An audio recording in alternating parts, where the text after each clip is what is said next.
fellow textile appreciators and sewing enthusiasts. You're back on Sloths and Orchids channel. Today we're doing something different. I'm taking part in Get to Know Friday Sews hashtag, which was organized by lovely Jen from Today in Jen's Sewing Room channel. I'll pop a link down below in my comments. Jen has created the hashtag Friday Sews and invited all the fellow vloggers to participate in creating videos on a Friday, just like chatter videos, to talk about what we're sewing, what we're doing, anything sewing related really, and to help you guys discover more new vloggers and to look forward to something on a Friday. And then this hashtag just took on a life of its own. So thank you, Jen. And here we go. So there's going to be 10 questions to answer. I'm going to combine question 1 and 2. What's your name and where are you from? So my name is Alisa, A-L-I-S-A, and I'm originally from Ukraine. I grew up in a small charming town called Chernihiv. I have lovely memories about it, and it's almost like going back into the 70s. You know, every time I go back to visit my mom, it's just so cute and like back in time. Very clean, very pretty, very almost like a retro-y feel about it. It's a lovely place, and it's a very old town. I believe it's 1300 years old, and as you drive into Chernihiv, there's the most beautiful church right at the end of the long road, and that's how I always know coming back from the airport that I am home. I'm gonna pop some pictures for you guys, but it's gorgeous. It has very lovely historical churches and buildings. After living in the UK for a while, I went back and I almost saw it with the fresh eyes, and I was super excited to go to all those museums. When I was growing up, I thought they were absolutely boring, but now I'm so fascinated with the history, and I have more appreciation about how unique that place is. If you ever have a chance, go visit. It's not too far from Kiev, the capital of Ukraine. I think it's about an hour drive in the car or a taxi, and the taxis are not even that expensive, and Ukraine is not expensive yet. It hasn't been westernized as of yet. Now I live in Devon. I live in a small town near Exeter. What can I say? I love it. It's lovely. There's so much to see, and being in a lockdown made me want to visit more places and actually make the time to go to National Trust houses, walks. You know, I made a list of places that I want to go. So I'm just going to patiently wait till the lockdown is lifted and going to explore the beautiful, beautiful Devon and what it has to offer. Question 3. How long have you been sewing? I've been sewing on and off pretty much my whole life. The earliest memory of me sewing were back from Ukraine. I used to go and stay with my grandma every summer because she lived in a village and she had a huge garden and a beautiful surrounding, like a river and a bit of a forest and a beautiful meadows, and it was lovely, and I had so much fun there. I don't know how it all started. Maybe I was a bit too hyper, I think, and she wanted to like give me something to do to you know, still my mind a little bit. Or maybe I asked. I honestly don't remember how it happened, but I remember helping her out to unpick some stitching. She said, "Oh, can you help me please?" And I was only tiny. I remember she gave me tiny little scissors and I was unpicking those stitches, and I loved it. I was like, oh, So I remember doing that. Then she showed me how to do a line of cross stitching. So she showed me how to do the cross stitching line, and I would sit there for hours doing lines of cross stitching with no purpose whatsoever, no pattern or anything like that. But I was just doing that, and the amount of concentration for a small child was incredible. Then I think when I grew a little bit taller and I could reach her threadle machine pedal, I was absolutely fascinated by that, and this kind of purring, calming noise it used to make. Then she showed me how to thread it and put the bobbin in, and I used to just sit there for hours just threading and rethreading the bobbin and putting it and clicking that in place and then doing the stitches. So those are my quite early memories. And I remember she also had a big wardrobe of my mum's and auntie's dresses that she made for them when they were younger, when they were, you know, before they were married. They used to go out and go to theatre and go do all the fancy things, go out with the girls. And they had, in the 60s, you know, they had those like a shift or sheath dresses, that sort of thing, and they had like button placket and ruffles and one, and then the beautiful like floral fabrics. And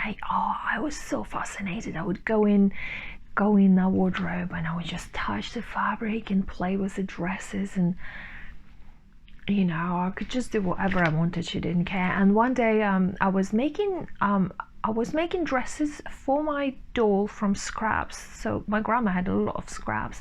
I have to say that she was, if you haven't watched one of my videos where I talk about her, she was a seamstress after the war, and all the way throughout her life she was a seamstress. And she had loads of fabrics and bits and bobs and textiles and ribbons and like all sorts of that's why I'm so obsessed with the haberdashery. That's why I have like 10 types of pins and I don't know, 27 scissors and just God knows what, like 5 of everything. And I just love, it's like my, you know, like people love stationery. It's just this unhealthy obsession. I have unhealthy obsession with all the sewing trinkets. I love the fabrics, but I also love my sewing tools and ribbons and bias binding and all sorts of things. Anyway, so I was making a dress for my doll and I couldn't find just the exact fabric I had in my mind for that dress. And so I went into this big wardrobe with full of beautiful dresses and I was like, that's the fabric. So I took out the dress and cut out the dress for my doll and made it up. And then my grandma comes in and I'm like, look grandma, and she was like, that's such a lovely dress. Oh, your doll is so lucky, it really suits her. I loved my grandma. She was like, honestly, anything goes. Like anything I wanted to do, she absolutely adored me. Yeah, I tell you what, I'm gonna show you a picture of my mom, me and my grandma. Isn't she cute? She's such a kind face, isn't she? Very cute. Yeah, throughout my childhood I was cross-stitching a lot. I wasn't sewing as much. Then I taught myself to knit from a book. I had a book where there's pictures, and my mom had some sewing needles and a crochet hook. So I taught myself the basics of knitting and crocheting. So I was obviously drawn to like needlework. I was always drawn to be creating something. I can't say I've completed any garments, neither with knitting or cross stitching or crocheting. I can't really think of something that I've made and used or worn or something. I think I did some napkins with cross stitching, so I probably did some cross stitching projects, but not knitting or crocheting as such. Then I grew up in a Soviet Union regime time, and the only fashion magazines, the fancy ones that we were allowed, were the Burda style, and my auntie subscribed to it, so she always had like a new magazine coming in, and I do remember forever flipping through the pages and thinking, how these girls look gorgeous and thin and glamorous, and look at the clothes they're wearing. I could never think that I could make something out of the magazine, although it did come with patterns, but I never kind of thought it was more like something to look at rather than something to use.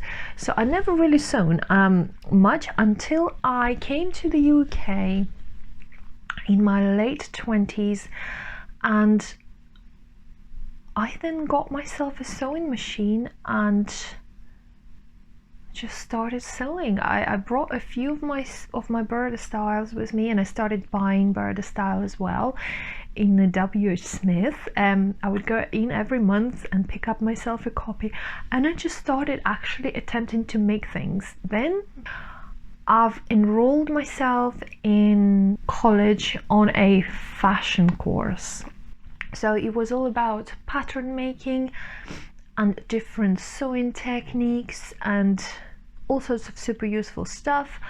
However, at the time, I don't know why, but my attention was going like all over the place, and I didn't really learn anything like a long-term retention. The most amazing teacher, Philippa, she was so knowledgeable. Oh my god, like she was amazing. And I just wish I paid more attention to what she was saying at the time. But we're still in touch, by the way. I did bug her quite a lot, I think. So I did not finish that course. Yeah, and then so I was like sewing on and off, just making dresses. I was making all sorts of things actually. So yeah, at the time I was making clothes. It was mostly about wearing them quickly. So I would pick something, I would put it together really quickly. It was still tidy. I had an overlocker. I wasn't too bothered how it looks on the inside, as long as the outside is tidy, which it was looking good on the outside. I think it was probably looking good on the inside. I didn't really pay attention that much. I was chuck the garment together, and I just wanted to immediately wear it as soon as it's just like wear it, which is, I think, any beginner starting sewing, that's what it's like. You want to have a quick result, and that's what drives you to learn more and to do more sewing. This is what it's like, isn't it? And so then I had to step away from sewing for a few years, and then when I got back into it, which was about, I don't know, 5 years ago, I've decided that this time I'm actually going to care how I construct my garments. And this is when I started my journey to tidy finishes and French seams and slow sewing, or slower sewing. I think collectively I probably technically sewn for about 10 years, 12 years maybe, but as it was spaced throughout the years, it kind of feels like I've always been sewing. I mean, in my head I probably was anyway. And even when I wasn't sewing, I was still collecting the Burda Style magazine, so that tells you something. I always knew that I would come back to it, which I did. Okay, so question number 4, what are your machines? So my main machine is Pfaff Quilt Expression 2046. I've had it for the past 10 years. Oh no, longer than that. I don't know, 15 years perhaps. I have all the feed for it. I have like hundreds of bobbins. I literally have all the accessories and everything. It's a lovely workhorse. I've only recently, a couple of years ago, made friends with my buttonhole attachment, which just turned out I had two. I don't know why I had two for this machine, and I was trying to make it work with the one that I saw in the manual, but there was the second one, and that's the one that works. Anyway, I love my little Pfaff 2046. I don't have any plans to get a newer machine. I think it works fine. And to be honest with you, I really don't use the fancy stitches. I barely ever use zigzag. I only use narrow zigzag when I'm sewing with like knits and like a stretchy wovens. And you know what, if I had a machine that was just doing a straight stitch, I could just do fine with it, I think. Yeah, barely ever use anything fancy at all. I hardly ever have tension problems, to be fair. I don't think I've ever had any other brand of sewing machine. I've only had this machine and then some Soviet make that my mum's sewing machine. I don't even remember what it was back in the in Ukraine. Then I have my overlocker, which is a Brother 1034D. Again, it's a very basic overlocker, and you know what? I love it. It's sturdy. I accidentally dropped it a couple of times. Didn't even blink an eye. Bless it. It's super easy to thread. So easy to thread. Honestly, sometimes I've rethreaded several times a day and I don't even care. It takes me like 20 seconds. Yeah. Highly recommended. Do I want to swap it for like a newer model? No. Really don't like, I don't know why. And I only just ever use it for knits. I barely ever use it for wovens. Only when the fabric really frays badly, I will then overlock the edges straight after I cut it out. Otherwise, I just use my fancy seams on my sewing machines. I do much prefer that. Okay, and the third machine that I have is my vintage Singer featherweight, which is absolutely adorable and gorgeous and vintage, and I think I need to start using more often, really, because I kind of forget it's there. And funnily enough, I got it on a free cycle. And a free cycle, if you guys are in the US, I think you have something similar called the Craigslist. Craigslist, is that where you get things for free? Because free cycle is where you get things for free. So if I'm, say, having a house clear out or whatever, and I have things that I feel they're in good working condition or a good condition, I don't want to throw them away, I list them on free cycle and say free to good home, and the only thing they have to do is just come and pick it up. And that's it. So I got this, I put an ad and I said, you know, if you have a vintage sewing machine you want to get rid of, give me a call.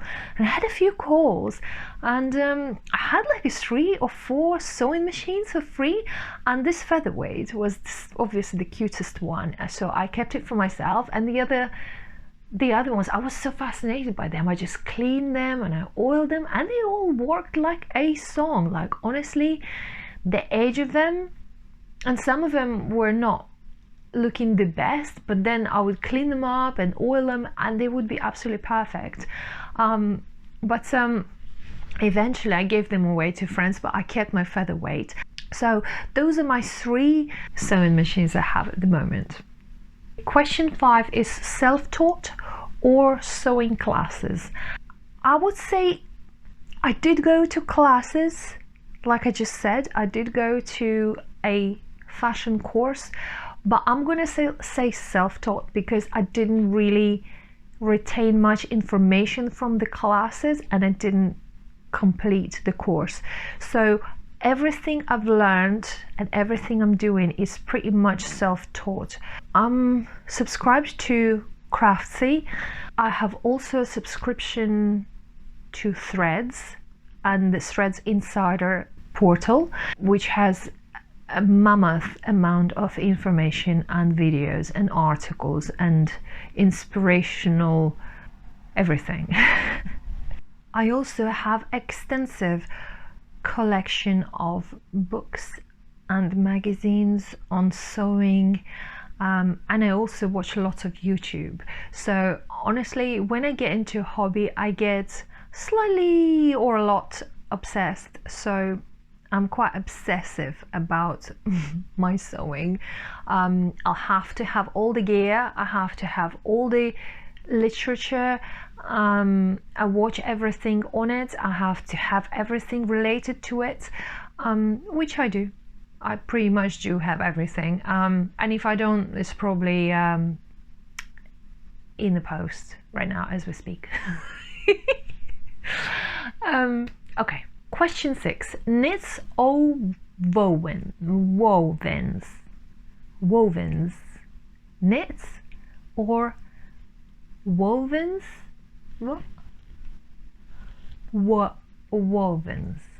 Wovens. I can't say now. Oh my god. You know what?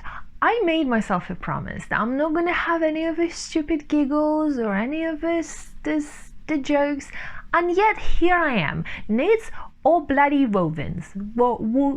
Wovens? Knits? Right, try again.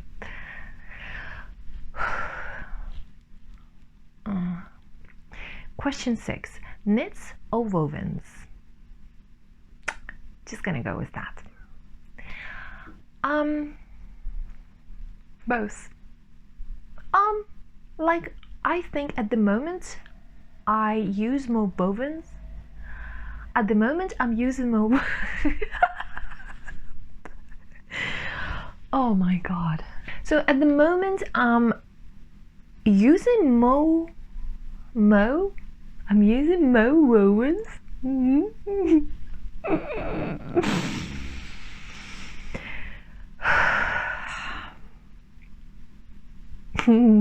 No.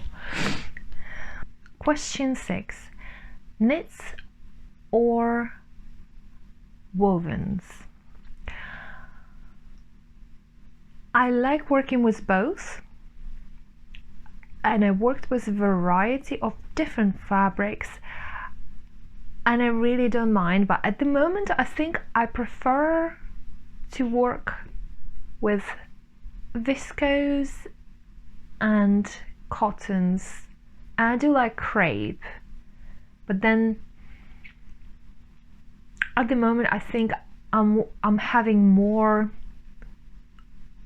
wovens projects than knits, but I really don't mind either way. I like that knits are much more forgiving in terms of fits and also execution, but then I love the precision of the look of the woven seams and details and the top stitchings. That also, I don't know, I just like sewing, you know. Just give me any fabric, just give me fabric, okay? Just, I don't care, just give me knits, yes, give me wovens, yes, yes and yes.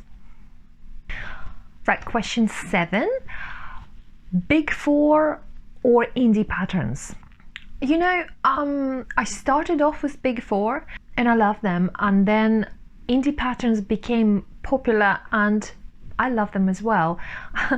I think with indie patterns, in my opinion, it's easier to see the variety of different makes from different people on Instagram and also blogs. And I think it's kind of like easier to search for them as well. I think they have more character with having names instead of numbers. But you know, Big Four are printed on a nice tissue paper. Yeah, you know, both really, but I wanted to say that I have several favorite indie companies, and I'd like to tell you what they are. I love Deer and Doe. I love Sew Over It. I love a French company, Make My Lemonade. They used to be called Wear Lemonade.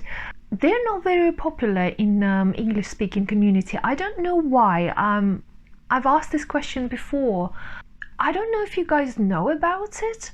I'll pop a link down below. Go check them out. Their patterns are really nice, and for each pattern they have a video on YouTube, like a step-by-step sew along. Yes, it's in French, but then the instructions, the written instructions, are in English. So I don't know, I've made a few now, and I'm planning to make more. I don't know why they're not more popular, because I just love their aesthetics. I also love How to Do Fashion, and it's a fairly newish indie company, but do you know what? I knew about it from when they only had a few patterns, and I've been a fan, but now they're really growing, and they have like a vintage feel and look to their designs. So yes, that's so up my street. And talking about vintage, I also have a lot of original vintage patterns, which can be a bit of a rabbit hole when you go on eBay looking for patterns. They're not super expensive, but they're also not cheap. So when I'm looking, I just fancy a couple of patterns. I really just collect them. At the moment, I'm not using them. I don't know what it is, a bit of a mental block. I think once I start, I'll just make them all probably. But also, so I have the original vintage old patterns, and I also have quite a few reproduction patterns from Simplicity and Vogue. And I think I have this idea of a 1930s capsule wardrobe as like a mini collection. Don't get me started on a collection, the last collection broke me, but later on I just want to do that. So for that one, I might actually go and buy reprints, and I do have a Pinterest board, and I saved them all, so I know exactly what I want, and I also have fabrics for it. But this is not what it's all about today. Okay, so moving on. Oh yes, so also I have a huge collection of Bird Style magazines going back as far as 1980s, you know, and the last few years I have a full collection for each year, and I have some gaps, but I think, oh, there's some brilliant issues in there. Like, I need to use Bird Style more often. And also I was subscribed to Padrones. I don't know whether you've heard about it, but I know that Alisa from And So On covers it a lot, and also Hila from Saturday Night Stitch also talks about Padrones magazines. So I have about a couple of years worth of printed issues in my collection, and there's some gorgeous designer patterns in there.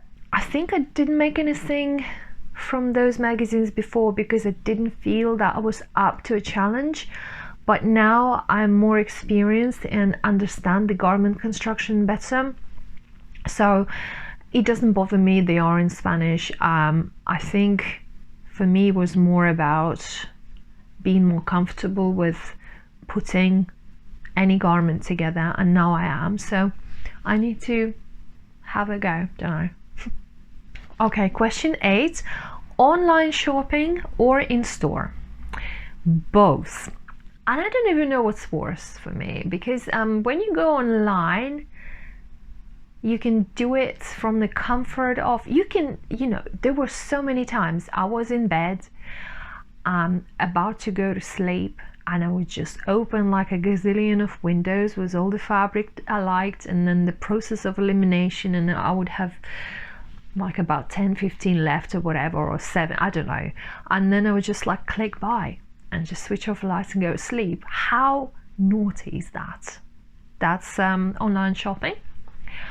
I think it could be a problem if you don't quite understand what type of fabric you're buying. But you know what, these days online stores are so good at taking pictures and representing the true colors of the fabric, and also describing the weight of it, the hand of it. You know, like, you really can't go wrong if you know what you want. And for the past couple of years, I can count on one hand the amount of fabrics I've received that they were not what I thought they would be, but most of the time it's exactly what I think they are. And then if you're not sure, you can always just order swatches, and I've done that too. And I love playing with swatches. It's almost, you know, I could save myself a fortune and just order swatches and just sit and play with them instead of buying like 3 meters of fabric each. And then obviously shopping in store, yeah, that's a completely different experience. You like transported into a whole different universe, and you forget the time, you forget where in space or geographically you are. You just like, it's all like very tactile experience, and you just like, that's what they talk about in the shopaholics meetings, isn't it? I'm sure most of you can relate. But yeah, online goods, in-store goods, fabric goods, give me fabric. Question 9, favorite sewing task. Where do I start? I've written quite a few. Okay, let me just read them out. Pressing, top stitching, hand stitching, hand basting. I love basting. And French seams. I think I'm gonna go with French seams. It's gonna be at the top of my list. There's something quite magical about French seams. For me, it's almost like you packing up like your sewing secret into a little seam, and you stitch it forever inside, you know, and it's just like there, like all stitched inside and folded in, and it's just like the sewing secret in there. That's how I feel about it. This is a bit poetic, isn't it? Yeah, that's how I feel about it. Okay, so we finally came to the last question, and the last question is your advice to other sewists. Okay, I have two. I hope you don't mind. So my first advice is, when you have a garment with the design features that you don't do often, like bound buttonholes or a welt pocket or a type of collar, or you know, something that you kind of like, I hope it goes right. What you do is you take your scraps. If the bits of your garment are going to be interfaced where the detail go, you interface your scraps, so treat them exactly as your garment pieces are treated, and you practice. So you prepare 3 scrap bits, and say if you have a bound buttonhole, you do 3 bound buttonholes. By the 3rd time, you'll be like, yeah, next. Perfect. You do not want to go on your cutout expensive fabric, or not even expensive, the fabric that you don't have much more of, that you can't, you know, if you mess it up, you can't cut out a new detail. So you just do that. You practice your buttonholes. I always do, you know what, like for example, at the moment I'm making pajamas, and there will be buttonholes in there. I know my machine makes buttonholes really nicely, but I still took out a piece of fabric, I interfaced it, and I'm gonna practice my buttonholes on this before I put them on my garment. And the same goes, I'm also making a blouse, several projects at a time, remember? Not to get bored. So again, I just put bits of my interface in the back. Doesn't have to be perfect. You're literally just a random piece of scrap. And then when the time comes to do your buttonholes, you do 1 or 2. Just make sure everything's, and then there will be no tears, right? So that's my first advice. Now, my second advice is a bit more like a bigger picture, is to exercise your style muscle, okay? I follow a few bloggers, not just vloggers, bloggers, the fashion bloggers who do not sew their own stuff, they buy it, but I found several bloggers who have similar body type to mine and whose style sense I admire and who inspire me. So I watch how they put their outfits together, right? How they combine fabrics, patterns, how they wear things together, what accessories they choose, you know, hair, makeup, any ideas you can pick up, you get inspired, and then it kind of logs, like in little cells of your brain, it kind of logs into little style directory ideas, and then when you're ready to think of something you want to make, you're like, it makes a connection, you're like, oh yes, that jacket, ooh, polka dots, that will go with, I don't know, yellow, yes. And you already have those little ideas stored in there. So exercise your style muscle. Look out for things, bloggers, movies. Take a screenshot of a movie, of a dress you like. It will come handy one day. Or it will just build up the general style sense, you know, so that later down the road you won't have to think hard. You'll just think summer dress and you'll have several ideas of what you want. Or when you buy in fabric, you'll be like, oh yeah, I know what I can do with that one, or I can, do you know, right? So that's my second advice. And actually, I'm sorry, but I have 3.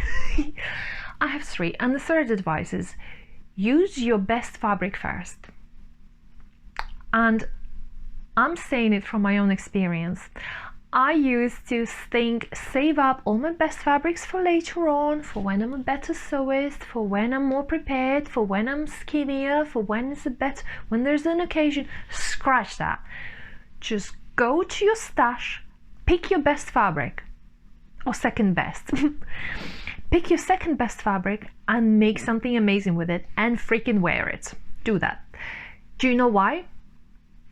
Because if you pick your worst fabric just to practice on, you're gonna spend a week, say, making something out of the fabric, and then you'll put it on, and because it's not your best fabric, you'll be like, yeah, right. And how many times are you gonna wear it? I don't know, twice, right? If you pick your best fabric, you'll spend the same amount of time making it. You will love every second of it, handling the beautiful fabric that you love so much, looking at it, enjoying the process. Then you'll complete the garment, you pull it on, you'll be like, oh yeah, oh my God, I love it. And it's your best fabric. And what that makes you do? That makes you want to make more stuff. That makes you all like pumped up and motivated. Yeah? So, okay, don't use up all your best fabrics, but just do that one. Just do that one, pick one, and see what happens. So that's it. Okay, I'm done with the advices. I'm sorry, I have so much to say. I hope you enjoyed getting to know me a little bit better. If you did, give my video a thumbs up, because that's the only way for me to know what you're thinking. Or better yet, leave me a comment. I love the comments, as you know. And yeah, go make something amazing. Stay pretty. And I will see you guys in my next video. Bye.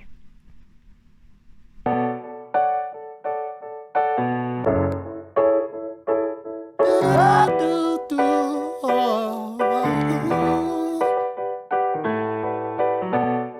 changes.